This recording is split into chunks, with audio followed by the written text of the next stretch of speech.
भाइयों और बहनों, मैं अशोक कुमार सप्ताह एडवोकेट आपका सैन सप्ताह नंद समाज चैनल में हार्दिक स्वागत करता हूँ।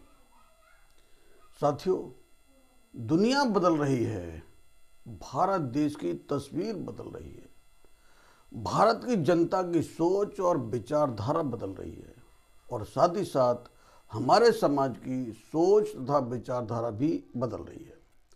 लेकिन इस बदलते भारतीय परिवेश में अभी भी कुछ ऐसे व्यक्ति हैं जो सामंतवादी विचारधारा में बदलाव नहीं ला रहे हैं और इस स्वतंत्र भारत में हमारे समाज के प्रति गलत बयानबाजी करते रहते हैं। साथियों, हम अपना कीमती वोट देकर उन लोगों को महत्वपूर्ण पदों पर बिठाते हैं और उनमें से कुछ लोग हमारे समाज के प्रति अपमानजनक शब्दों का प्रयोग करके हमें मानसिक रूप से कमज़ोर करने की कोशिश करते रहते हैं। तो हमें बड़ा कष्ट होता है और पछतावा भी होता है कि ऐसे लोगों को चुनकर हमने बड़ी भूल की है, जिन्हें सामाजिक स्तर पर भाषण देना भी नहीं आता है और ना ही अपने पद की गरिमा को बनाए रखना आता है। साथियों, इसी तरह से आजकल लोगों ने एक नया विवाद खड़ा कर दिया है, नंदवंश बनाम चाणक्य। साथियों, इतिहास हमने भी पढ़ा है, हमने नंदवंश के संबंध में पढ़ा है और चाणक्य के संबंध में भी पढ़ा है। चाणक्य योग्य थे, राजनीतिक थे, इसमें कोई शक नहीं है। लेकिन कुछ लोग नंदवंश के शासकों के संबंध में गलत बयानबाजी करके अपनी अयोग्यता का परिचय दे रहे हैं और इस भारत में निवास कर रहे करोड़ों नंदवंशियों को अपमानित कर रहे हैं।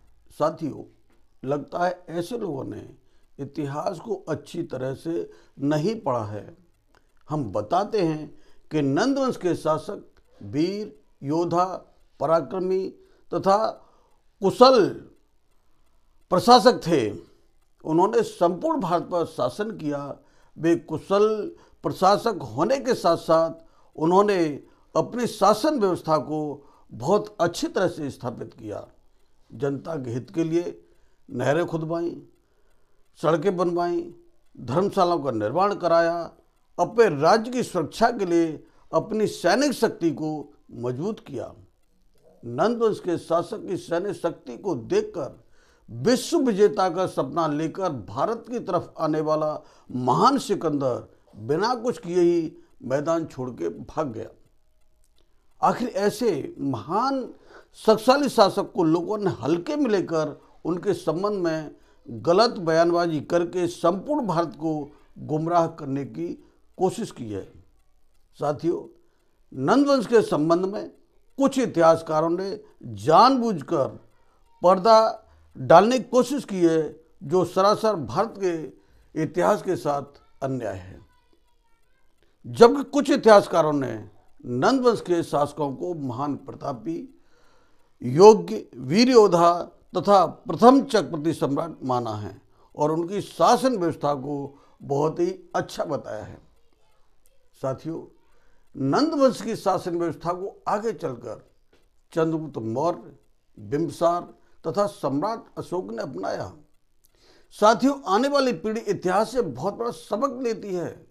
भारत देश आज़ाद हुआ, हमने प्राचीन इतिहास यानी कि सम्राट अशोक से बहुत कुछ लेकर भारतीय शासन व्यवस्था में शामिल किया है, जिसमें नंदवंशी शासकों की शासन व्यवस्था की झलक दिखाई देती है। साथियों, हम उन लोगों को बता देना चाहते हैं जो नंदवंश के संबंध में बेकार की बयानबाजी कर रहे हैं। नंदवंश का शासनकाल एक स्वर्ण युग था। उस समय नंदवंश के शासकों ने देश के लिए तथा अपने राज्य की जनता के लिए बहुत अच्छे कार्य किए थे। साथियों, मैं मानता हूँ चाणक्य कुशल राजनीतिज्ञ थे, लेकिन नंदवंशी महान चक्रवर्ती सम्राट थे। चाणक्य एक कुशल अर्थशास्त्री थे तो नंदवंशी कुशल प्रशासक थे। नंदवंशी एक महान शासक थे, जबकि चाणक्य चंद्रगुप्त मौर्य के यहाँ महामंत्री थे। दोनों को एक तराजू पर नहीं तोला जा सकता।